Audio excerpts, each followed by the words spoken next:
यूट्यूबवर वेळोवेळी प्रक्षोभक व्हिडिओ प्रसारित करून सामाजिक शांतता बिघडवणारा पोलिसांच्या अटकेत। घडलेल्या घटनेची योग्य माहिती न घेता बनारस येथून करत होता प्रक्षोभक पोस्ट।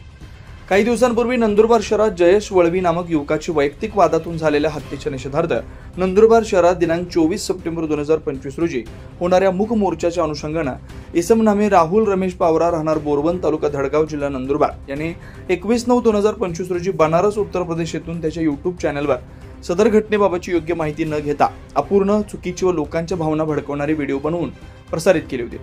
त्यान्वये सदर इसमाविरुद्ध धडगाव पोलीस ठाणे येथे गुन्हा रजिस्टर नंबर 173/2025 भारतीय न्याय संहिता कलम 192-196-1A अन्वये गुन्हा दाखल करण्यात आला होता। आरोपी राहुल पावराने प्रसारित केलेल्या चुकीच्या व समाजात तेढ निर्माण करणारा व भडकवणारा व्हिडिओ हा मोठ्या प्रमाणात व्हायरल झाला होता। त्यानंतर दिनांक 24 सप्टेंबर 2025 रोजी नंदुरबार शहरात झालेल्या मूक मोर्चाला हिंसक वळण लागलं व कायदा व सुव्यवस्थेचा प्रश्न निर्माण झाला होता।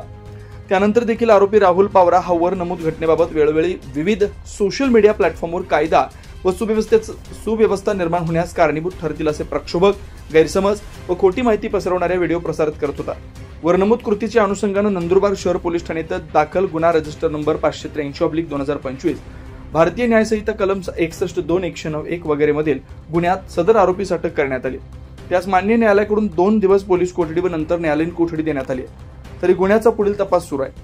नंदुरबार जिल्हा पोलीस दलातर्फे आवाहन करण्यात येतं की नागरिकांनी घडलेल्या घटनेबाबत योग्य माहिती घेऊन सोशल मीडियावर जबाबदारीने व्यक्त व्हावं, तसेच आपल्या वक्तव्य कृतीमुळे दोन समाजात किंवा जातीत तेढ निर्माण होऊन सामाजिक शांतता भंग होईल अशी कोणती अनुचित पोस्ट व्हिडिओ व्हायरल करू नये, तसेच गुन्हेगारीला प्रोत्साहन देणाऱ्या व्हिडिओ प्रसारित करू नये, अन्यथा संबंधितांवर कडक कायदेशीर कारवाई करण्यात येईल याची नोंद घ्यावी। 24 live Maharashtra news bureau, Pankaj Ahire, Nashik, Nandurbar.